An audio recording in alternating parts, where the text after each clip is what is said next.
खम्मा गणिसा एजुकेशन और money YouTube channel पर मैं विनोद सिंह राजपूत आपका तहे दिल से हार्दिक स्वागत करता हूं।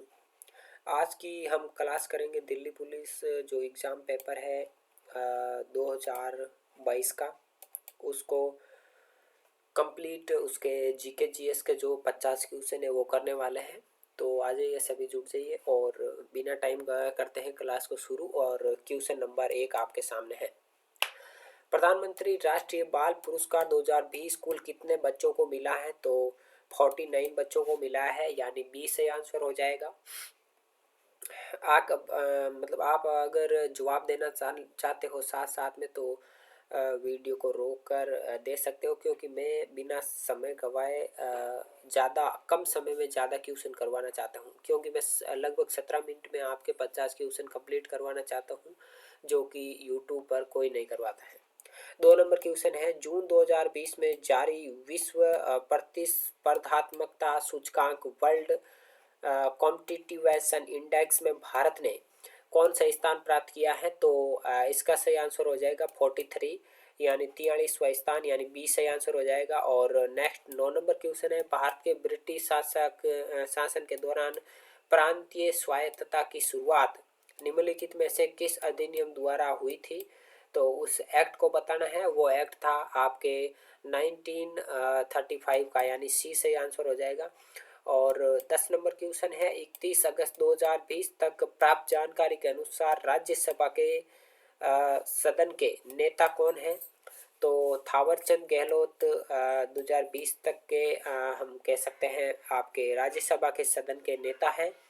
तो 20 सही आंसर हो जाएगा। वैसे ये अभी हमारे काम का नहीं है, इस तरह के जो क्वेश्चन है वो मैं आपको बता तो दूंगा, लेकिन क्योंकि ये पेपर पुराना है तो सी मतलब 3 नंबर है, भारत में प्रतिनिधि सभा यानी हाउस ऑफ रिप्रेजेंटेटिव के अस्थायी यानी प्रो टेम अध्यक्ष के बारे में निम्नलिखित में से कौन सा कथन सही है? तो मैं जल्दी से बता देता हूँ कि इसमें सही आंसर हो जाएगा कि उनकी नियुक्ति है वो भारत के राष्ट्रपति द्वारा की जाती है। ये एकदम सही कथन है, बाकी सब भी गलत है।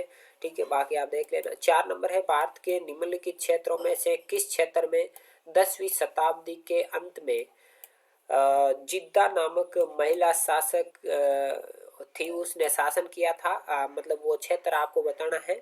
ये मैं मानता हूँ बहुत ही मोस्ट इम्पोर्टेंट क्वेश्चन है, और इसका सही आंसर हो जाएगा जम्मू कश्मीर।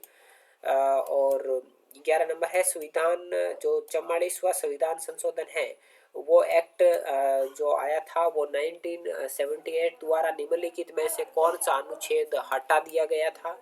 तो जो 31 अनुच्छेद है वो हटा दिया गया था, यानी ए सही आंसर हो जाएगा। 12 नंबर है, UN conference on trade and development UNCTAD द्वारा जारी विश्व निवेश रिपोर्ट 2020 के अनुसार 2019 में भारत प्रत्यक्ष विदेशी निवेश का कितनवां सबसे बड़ा प्राप्तकर्ता था?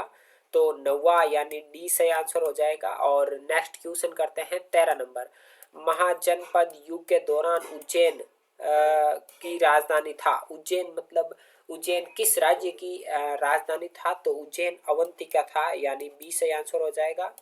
14 नंबर है, 7वीं शताब्दी के दौरान राज्य व्यवस्था के संदर्भ में सामंत, मोस्ट इंपोर्टेंट क्वेश्चन है, सामंत का अर्थ क्या होता था? तो सामंत का अर्थ होता था अधीनस्थ शासक, यानी बी से आंसर हो जाएगा। अब की बार भी ऐसा पूछा जा सकता है क्वेश्चन, बहुत ही मोस्ट इंपोर्टेंट क्वेश्चन रहने वाले हैं, क्योंकि रिपीट करती है एसएससी अपने क्वेश्चनों को। 5 नंबर क्वेश्चन है, भारत सरकार द्वारा 2018 में की गई निम्नलिखित में से किस वन्य जीव की जनगणना जो अब तक का सबसे बड़ा कैमरा ट्रैप वन्य जीव सर्वेक्षण है को जुलाई 2020 में Guinness book of world record में शामिल किया गया है? तो वो मतलब किस वन्य जीव की जनगणना थी आपको बताना है। तो ये बाघ की जनगणना थी जो 2018 में की गई थी। मोस्ट इंपोर्टेंट क्वेश्चन है ये भी। और 6 नंबर है, केंद्रीय बजट 2020-21 के अनुसार 2020-21 के लिए, वैसे ये कोई काम का नहीं है प्रश्न, और वैसे भी इसका आंसर मैं आपको बता देता हूँ, सी होगा। और 7 नंबर है, निम्नलिखित में से दिल्ली के किस सुल्तान ने सबसे पहले दक्षिण भारत के लिए सैन्य अभ्यास शुरू किया था। मतलब सैन्य अभियान है वो दक्षिण भारत के लिए सबसे पहले किस दिल्ली के सुल्तान ने शुरू किया, तो अलाउद्दीन सही आंसर हो जाएगा, यानी सी। ये भी काफ़ी मोस्ट इम्पोर्टेंट क्वेश्चन है। और जो अपने सैनिक है उनको जो वेतन देने की प्रथा है वो भी शायद अलाउद्दीन ने ही शुरू की थी। तो 8 नंबर क्वेश्चन है, कशेरुकी प्राणियों में चिकनी अंत्य परद्रव्य जालिका जिसे स्मूथ एंडोप्लाज्मिक रेटिकुलम कहते हैं इंग्लिश में, वो बहुत सी दवाओं से किसका मतलब निर्विषकरण करने में महत्वपूर्ण भूमिका निभाती हैं, तो वो सही आंसर हो जाएगा यकृत यानी लीवर।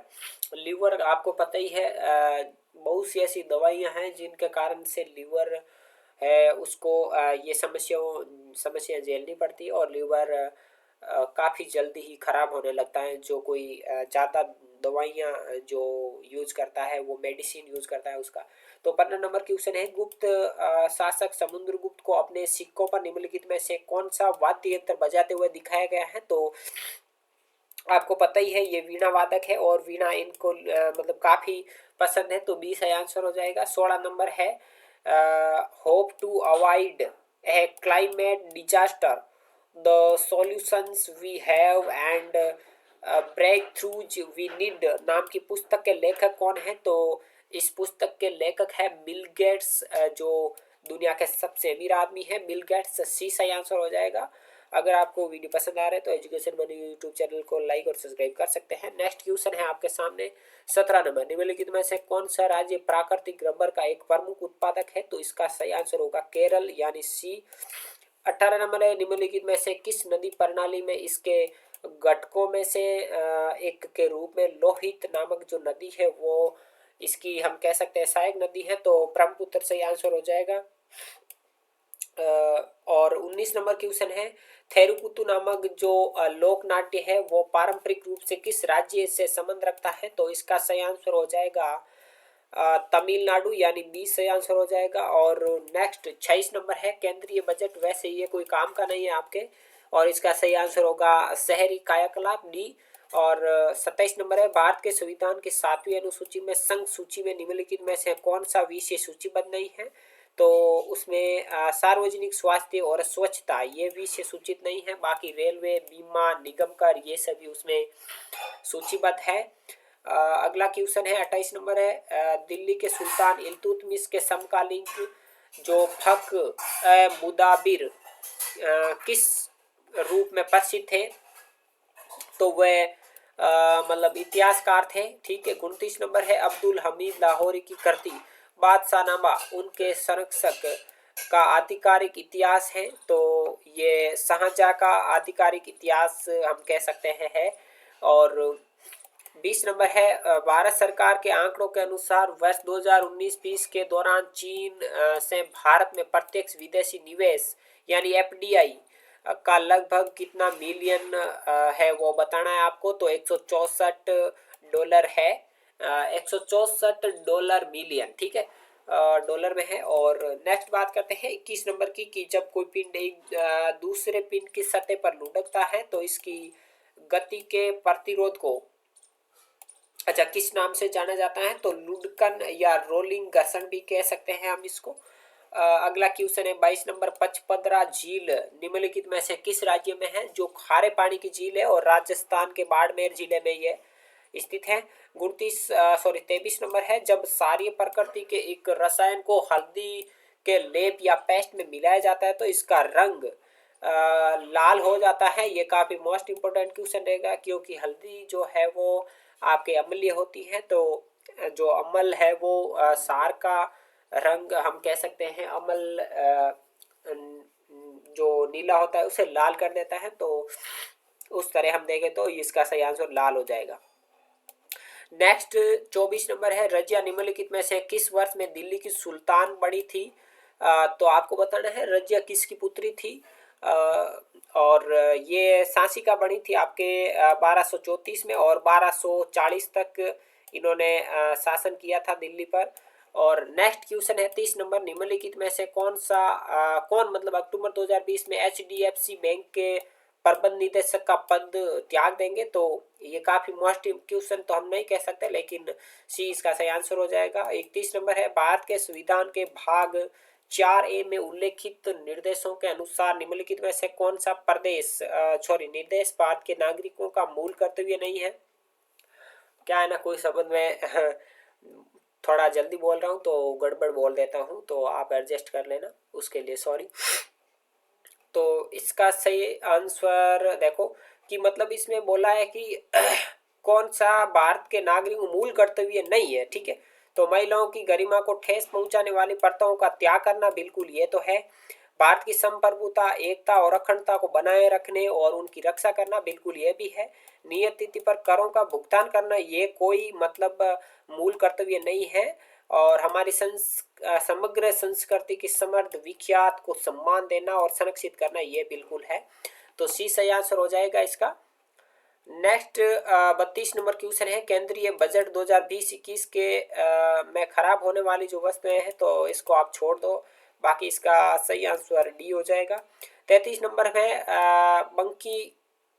बंकिंघम नहर निम्नलिखित में से किस दो राज्यों में फैली हुई है? मोस्ट इंपोर्टेंट क्वेश्चन लगा लीजिएगा आप, और इसका सही आंसर हो जाएगा आपके आंध्र प्रदेश और तमिलनाडु।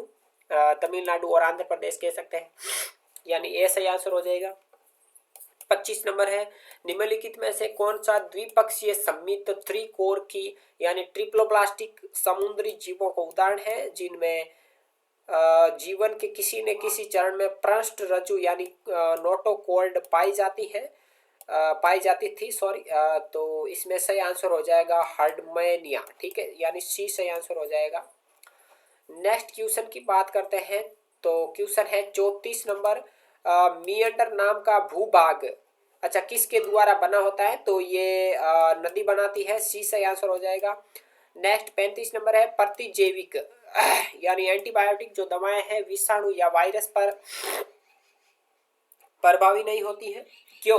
क्योंकि इनमें जो कोशिका भित्ति है उसका अभाव होता है, सी सही आंसर होगा। 42 नंबर है, वैज्ञानिक परकिंजे द्वारा निम्नलिखित में से किस शब्दावली का सर्जन किया गया था? तो जो जीवदरीय है प्रोटोप्लाज्म की जो शब्दावली है उसका सर्जन किया गया था। 43 क्वेश्चन है, अभिनव बिंद्रा ने निम्नलिखित में से किस ओलंपिक में भारत के लिए स्वर्ण पदक जीता था? तो यह भी काफी मोस्ट क्वेश्चन रहने वाला है, और इसमें सही आंसर होगा ए यानी बीजिंग 2008 में अभिनव बिंद्रा ने भारत के लिए स्वर्ण पदक जीता था ओलंपिक में।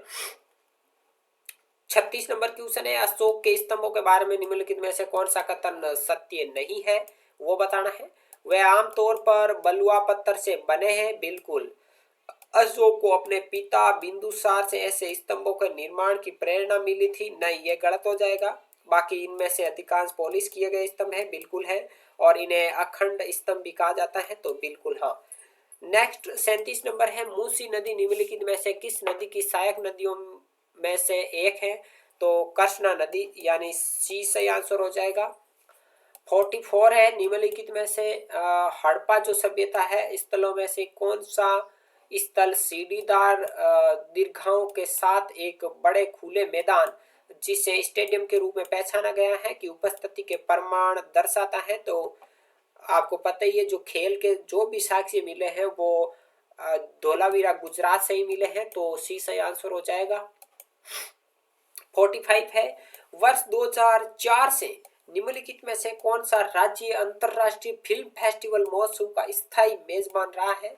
तो ये काफी मोस्ट इंपोर्टेंट क्वेश्चन होने वाला है, गोवा इसका सही आंसर होगा, क्योंकि आप देख पा रहे हो कि 2004 से लगातार जो अंतर्राष्ट्रीय फिल्म फेस्टिवल है उस महोत्सव का 2004 से गोवा उसकी मेजबानी करता आ रहा है, तो इसका सही आंसर ए हो जाएगा। नेक्स्ट 38 है, फिल्म हेल्लारो जिसे 66वें राष्ट्रीय फिल्म पुरस्कार में सर्वश्रेष्ठ फीचर फिल्म का पुरस्कार मिला है, तो वो किस भाषा में बनी एक फिल्म है? तो गुजराती, यानी ए सही आंसर हो जाएगा। नेक्स्ट 46 आंसर है, पर्सन है, समका सारका जथारा ये नामक आदिवासी जो त्योहार पारंपरिक रूप से मतलब किस राज्य के साथ जुड़े हुए हैं, तो सही आंसर हो जाएगा तेलंगाना यानी सी। बाकी अगला क्वेश्चन है 47 नंबर, क्रिकेटर रोस्टन चेज निम्नलिखित में से किस देश के लिए खेलते हैं, तो वो वेस्ट इंडीज के लिए खेलते हैं यानी बी सही आंसर होगा। 48 है, क्रिकेटर स्टुअर्ट बॉन्ड ये की क्रिकेट टीम के खिलाड़ी, अच्छा मतलब इसमें बताना है ये किस देश की जो क्रिकेट टीम है उसके खिलाड़ी हैं, तो सही आंसर हो जाएगा डी यानी इंग्लैंड के। नेक्स्ट 39 क्वेश्चन है, वैश्विक रियल एस्टेट पारदर्शिता सूचकांक यानी global real estate transparency index 2020 में भारत ने कौन सा स्थान प्राप्त किया है, तो भारत ने इसमें 34 जो स्थान है वो प्राप्त किया है। नेक्स्ट 40 नंबर क्वेश्चन है, आर्थिक सर्वेक्षण 2020 के अनुसार, वैसे ये मोस्ट इंपोर्टेंट क्वेश्चन हम नहीं कह सकते हैं, वैसे भी इसका आंसर 7.9% में आपको बता देता हूँ। अगले क्वेश्चन की बात करते हैं 41, प्राचीन भारतीय संस्कृति के संदर्भ में पंचायतन का जो अर्थ है वो क्या है, तो ये मंदिरों की जो वास्तुकला की शैली है वो हम कह सकते हैं पंचायतन शैली है, नागर शैली है, ठीक है। तो ये कुछ मंदिरों की शैलियां होती है और इसका सही आंसर सी हो जाएगा। 49 है, निम्नलिखित में से किस खिलाड़ी ने कभी भी ओलंपिक पदक नहीं जीता था, तो सानिया मिर्जा है, उसने कभी भी ओलंपिक पदक नहीं जीता था, तो सही आंसर ए हो जाएगा। बाकी ये था पेपर, आपको कैसा लगा ये जरूर बताना, और ये भी बताना कि अब देखो आपके लगभग वीडियो है वो 16 या 17 मिनट का हम कह सकते हैं उतना ही हुआ है। आप मुझे ये बताना कि 17 मिनट में अगर हम 50 क्वेश्चन करते हैं तो 1 मिनट में मैं लगभग आपको 3 क्वेश्चन के आसपास करवा देता हूँ 1 मिनट में। ये बहुत बड़ी हम उपलब्धि कह सकते हैं। बाकी कितने समय में कराते हैं यूट्यूबर वो आप कमेंट बॉक्स में बता सकते हैं। बाकी ये देखो 136 नंबर पेज है ये, मेरे पास बहुत बड़ी ये पीडीएफ है जो उत्कर्ष की तरफ से मुझे मिली है और मैं उनका आभारी हूँ। और आप हमारे साथ जुड़कर ऐसे ही तैयारी कर सकते हैं। बाकी आप ऐसा नहीं है कि जो आप मतलब तैयारी करते हैं किसी अन्य की तो ये नहीं देखेंगे क्यों ये दिल्ली पुलिस का है, ऐसी बात नहीं है। एसएससी अपने प्रश्नों को रिपीट करती है और ये भी है कि जो दिल्ली पुलिस के एग्जाम में पूछती हैं वो एसएससी जीडी में भी पूछती हैं, वो फिर चाहे वो एसएससी का कोई भी एग्जाम हो उसमें वो पूछ ही लेती है। तो ये आपके लिए काफ़ी मोस्ट इम्पोर्टेंट क्वेश्चन रहने वाले हैं। फिर चाहे आप दिल्ली पुलिस की तैयारी करते हो या एसएससी की करते हो, मतलब एसएससी जीडी की करते हो या मतलब एसएससी के किसी भी एग्जाम की करते हो, तो क्लास तो ये काफ़ी मस्त रहने वाली है। बाकी मिलते हैं अगले वीडियो में, तब तक के लिए धन्यवाद। जय हिंद, जय भारत।